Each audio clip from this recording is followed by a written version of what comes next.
Bismillahirrahmanirrahim. Assalamualaikum warahmatullahi wabarakatuh.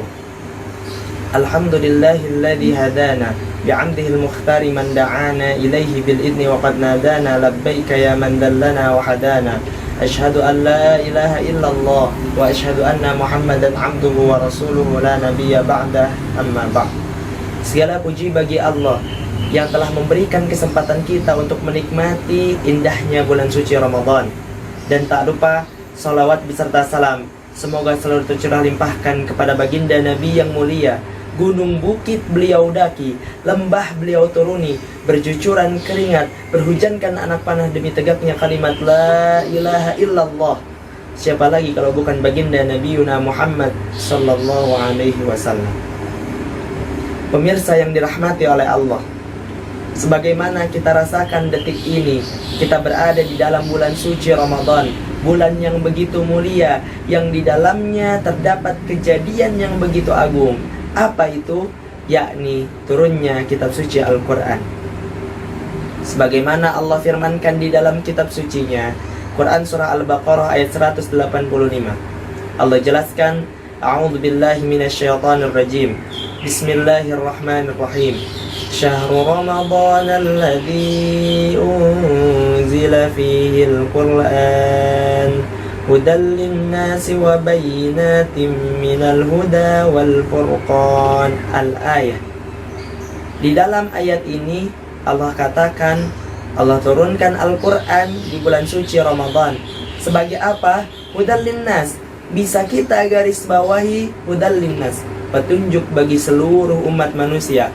Allah tidak katakan dalam ayat ini hudal lil muslimin atau hudal lil mu'minin, tapi Allah katakan hudal lin nas.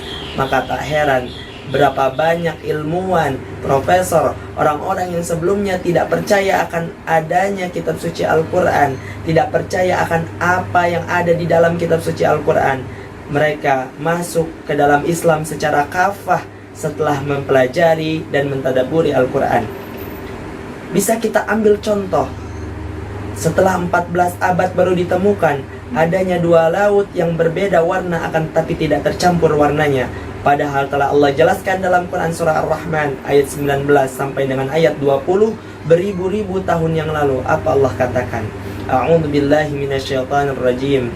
Bismillahirrahmanirrahim. Marajal bahraini yaltaqiyan bainahuma barzakhun la yabghiyan fabi'ayyi ala'i rabbikuma tukadziban. Maha suci Allah. Begitu pula gunung yang baru ditemukan oleh para penemu baru-baru ini yang ada warnanya, padahal telah Allah jelaskan di dalam Quran surah Fatir ayat ke-27 yang artinya, dan di antara gunung-gunung itu ada garis yang berwarna merah dan putih, dan ada pula yang berwarna hitam pekat. Masya Allah. Begitu Allah sempurnakan penciptaannya di dunia ini sebagai pelajaran bagi manusia. Maka marilah kita mempelajari dan mentadaburi Al-Quran, khususnya di bulan suci Ramadan ini, karena Al-Quranlah sebagai penyejuk, pengobat hati kita. Sebagaimana Allah katakan di dalam Quran surah Al-Isra yang bunyinya A'udzubillahi minasyaitonir rajim. Bismillahirrahmanirrahim. Wa nunazzilu minal Qur'ani ma huwa shifaa'un wa rahmatun lil mu'minin wa la yazidudz zalimina illa khasara. Shadaqallahul azim. Sesungguhnya Al-Quran itu diturunkan sebagai penawar, sebagai obat.